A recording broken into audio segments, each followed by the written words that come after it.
दोस्तों, क्या धनंजय, अगर शॉर्ट में कहें तो डीजे, असुर सीजन 2 में नए असुर होंगे? क्या डीजे ही असुर सीजन 2 का मेन विलन है?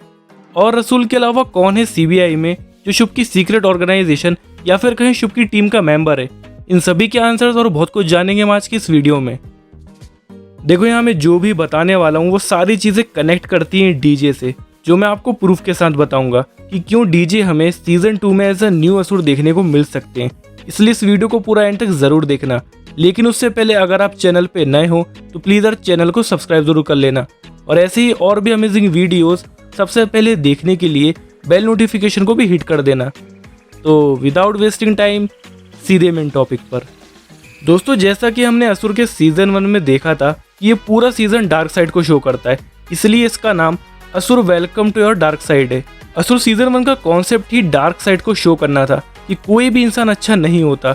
जो लोग अपने आप को दुनिया के सामने अच्छा शो करते हैं उन सब की भी एक डार्क साइड होती है। हम सब असुर है और हम सबकी एक डार्क साइड है। यहाँ मैं आपको एक सीन दिखाऊंगा, उसके बाद हम आगे बात करते हैं। ध्यान से मेरी बात सुनो, तुम खतरे में हो।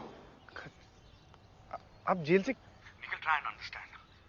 तुम्हें अमेरिका गए हुए 10 साल हो गए और इस किलर ने तुम्हें ढूंढ निकाला, कोऑर्डिनेट्स भेजे ऐसे ही out of the blue. Nikhil, वो तुम्हें समझता है, उसे पता था कि तुम इंडिया आओगे।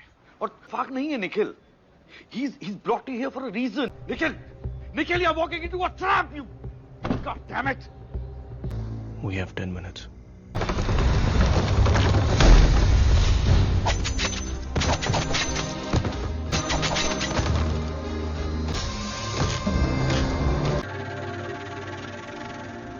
ये सीन था एपिसोड 3 का, जहाँ ये पूरा कॉफिन वाला ट्रैप निखिल को किडनैप करने के लिए था। इस बात का पता खुद निखिल को भी नहीं था, लेकिन डीजे ने अपना दिमाग यूज करके निखिल को पहले इस चीज के लिए वार्न कर दिया था। यहाँ हमें ये पता चलता है कि शुभ की ऑर्गेनाइजेशन या फिर कहीं शुभ के जो फॉलोवर्स हैं वो निखिल और डीजे से भी आगे की सोचते हैं। इस पूरे कॉफिन वाले सीन में निखिल को ये लग रहा था कि ये पूरा केस खुद निखिल ही सॉल्व कर रहा है, पर एक्चुअली में निखिल वो कर रहा था जो शुभ की ऑर्गेनाइजेशन या फिर कहीं शुभ के फॉलोवर्स उससे करवाना चाह रहे थे। और यहाँ एक बहुत बड़ा सवाल ये भी आता है कि जो मर्डर्स निखिल से करवाए गए वो सारे मर्डर्स तो शुभ के फॉलोवर्स खुद भी कर सकते थे, पर इन लोगों ने निखिल को किडनैप क्यों किया और उससे मर्डर्स क्यों करवाए? निखिल के जरिए मर्डर्स करवाना या निखिल की डार्क साइड को शो करना था, क्योंकि जब बात निखिल की फैमिली पे आई तो वो इनोसेंट लोगों को मारने के लिए भी तैयार हो गया था। ये सब घटियापन तुम्हारे दिमाग में है। बाहर लोग नॉर्मल लाइफ जी रहे हैं विद मॉरल्स एंड वैल्यूज। वाह, तुम्हारी मॉरल्स और वैल्यूज कितने सिलेक्टिव है। जब किसी की जिंदगी का सवाल नहीं था तुम किसी को भी मारना नहीं चाहते थे, पर जैसे तुम्हारे परिवार पे खतरा है तुम मेरी मदद करने के लिए किसी को भी मारने के लिए तैयार हो गए।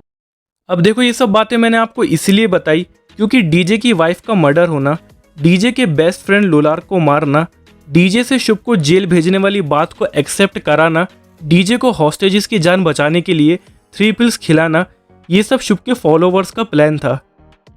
जैसे शुभ के फॉलोवर्स ने निखिल को ट्रैप करके उसकी डार्क साइड को शो किया था, वैसे ही यहाँ पे उन्होंने डीजे की डार्क साइड को बाहर लाने के लिए ये सब प्लान किया था, क्योंकि शुभ के फॉलोवर्स ये जानते थे कि डीजे से उसका सब कुछ छीनने के बाद, यहाँ तक कि अब तो डीजे को सस्पेंड भी कर दिया गया है, डीजे अपने आप को लोनली फील करेगा। देखो, डीजे ने पास्ट में जो कुछ भी किया था वो गलत था, लेकिन अभी प्रेजेंट में डीजे ने निखिल और वो 3 हॉस्टेजेस को बचाने के लिए अपनी जी जान लगा दी थी। पर इन सब के बावजूद डीजे से अब सब कुछ छिन गया है और सभी लोग डीजे को छोड़कर निखिल के साथ हो गए, जहां अब निखिल ने भी डीजे का साथ छोड़ दिया है और वो अपनी बेटी के मर्डर के लिए डीजे को ब्लेम कर रहा है। यहाँ मैं आपको असुर के लास्ट एपिसोड का एक सीन दिखाता हूँ। कॉपीराइट की वजह से मैं आपको पूरा सीन तो नहीं दिखा सकता, बस जो मेन बातें हम उसको देखते हैं। बस अपने पापों का प्रायश्चित कर लो और बचा लो लोगों को। 10 साल पहले केसर या शुभ, इसके खिलाफ मैंने प्रूफ फैब्रिकेट किया था, क्योंकि मुझे पूरा यकीन था कि इसने अपने बाप का कोल्ड ब्लडेड मर्डर किया है। मैंने इसका डेट ऑफ बर्थ भी बदला था, क्योंकि मैं नहीं चाहता था कि जुवेनाइल होम जाए, मैं चाहता था कि सीधा जेल जाए। इसकी जगह वहीं पे है। सत्य को स्वीकारना कठिन होता है, क्योंकि सत्य की स्वीकृति ही देवता को दानव बना देती है। इस सीन में हमने देखा कि डीजे ने अपना गुनाह एक्सेप्ट कर लिया है, उसने सच बोल दिया है, और जस्ट उसके बाद सीन कट होता है रसूल पे, जहां रसूल बोलता है कि सत्य की स्वीकृति ही देवता को असुर बना देती है। यहाँ भाई शो के मेकर्स ने हमें एक इनडायरेक्ट हिंट दिया है कि डीजे ही सीजन 2 में विलन है। यहाँ रसूल पहेलियों में ये कहना चाह रहा था कि सत्य की स्वीकृति यानी सच को खुद से एक्सेप्ट करना, सत्य को स्वीकारना देवता को असुर बना देता है। यहाँ देवता रसूल डीजे को कह रहा है, और सत्य वो जो डीजे ने शुभ को जेल भेजा था, उसको जेल पहुंचाने वाली बात, यानी कि अब डीजे देवता से असुर बन गया है। इन सब के बाद आप ये सोच रहे होंगे कि अगर डीजे को ही असुर बनाना था तो डीजे को मारने के लिए निखिल से उसका मर्डर प्लान क्यों करवाया गया था, और निखिल को किडनैप करने वाला बंदा डीजे को क्यों मारने गया था। देखो, जैसा कि मैंने आपको पहले ही बताया था कि शुभ के फॉलोवर्स डीजे और निखिल से भी आगे की सोचते हैं। उन्हें पता था कि डीजे को ये बात पता चल जाएगी कि कोई उसे मारने आने वाला है, इसलिए वो निखिल को किडनैप करने वाला बंदा यहाँ डीजे से खुद ट्रैप होकर डीजे का ब्रेन वॉश करने में लग गया था। इस बंदे ने डीजे को ये ऑफर भी दिया था कि तुम हमें ज्वाइन कर सकते हो। क्या नहीं यकीन हो रहा है? तो देखो, हम अनेक हैं, you can join us. Nikhil को किडनैप करना, निखिल का उस जगह से निकलना, और निखिल का उस जगह से निकलने के बाद रसूल का लोलार को वहां लाना, ये सब शुभ के प्लान का हिस्सा था।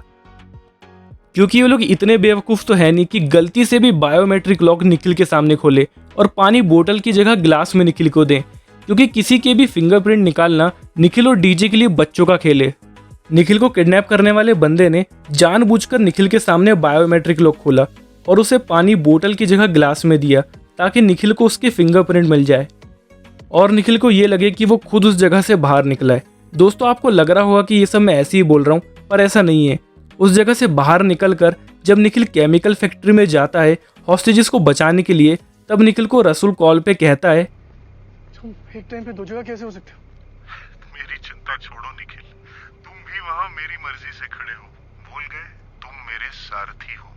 तो देखा दोस्तों, ये सब शुभ के फॉलोवर्स का डिटेल्ड प्लान था। जो कुछ भी निखिल और डीजे के साथ हुआ, यहाँ पे 99.9% चांसेस है कि अब डीजे शुभ की टीम को ज्वाइन कर ले, या फिर अगर नहीं भी करे तो भी डीजे ही सीजन 2 में असुर होगा। एक पॉसिबल थ्योरी ये भी है कि डीजे सिर्फ असुर बनने का नाटक करे ताकि वो शुभ तक पहुंच सके और उसका प्लान जान सके। डीजे और निखिल दोनों ही बहुत ज़्यादा इंटेलिजेंट है, तो शो के मेकर्स अब इन दोनों को आपस में ज़रूर लड़ाएंगे ताकि सीजन 2 में हमें कुछ नया देखने को मिले। और अब फाइनली बात करें कि सीबीआई में रसूल के अलावा कौन है जो शुभ की सीक्रेट ऑर्गेनाइजेशन का पार्ट है, यानी कि उसकी टीम का मेंबर है। तो उसका नाम है नुसरत। हमने एपिसोड 1 में ही देखा था कि नुसरत निखिल से प्यार करती है और निखिल की शादी हो चुकी है नैना से। निखिल अपनी लाइफ में आगे बढ़ चुका है, पर नुसरत ने अभी तक शादी नहीं की क्योंकि वो आज भी निखिल से प्यार करती है। तो हो सकता है कि ये जो शुभ की टीम को ज्वाइन करने वाला ऑफर है वो नुसरत को भी दिया गया हो और अब वो उनकी मेंबर है, जो हमें सीजन 2 में पता चलेगा। देखो, आपको याद होगा कि डीजे ने नुसरत को शुभ का स्केच बनाने के लिए कहा था, जो नुसरत ने नहीं बनाया था। और डीजे की वो 3 पिल्स खाने के बाद नुसरत ने एम्बुलेंस को कॉल भी कर दिया था, क्योंकि यार ये लोग डीजे या निखिल को मारना नहीं चाहते थे, बल्कि उनकी डार्क साइड को बाहर निकालना चाहते थे। दोस्तों, ये सब चीज़ें बहुत ज़्यादा कन्फ्यूजिंग है, बट आई होप मैंने आपको इस वीडियो में से अच्छी तरह से एक्सप्लेन कर दिया होगा। तो इस बारे में आपके क्या थॉट्स हैं मुझे कमेंट्स में ज़रूर बताएं। वीडियो अच्छी लगी हो तो लाइक एंड शेयर कर दो अपने दोस्तों के साथ। और यार, आप में से बहुत से लोग वीडियो को देखते हैं पर चैनल को सब्सक्राइब नहीं करते, तो प्लीज़ यार चैनल को सब्सक्राइब भी कर लो। मिलते हैं नेक्स्ट वीडियो में।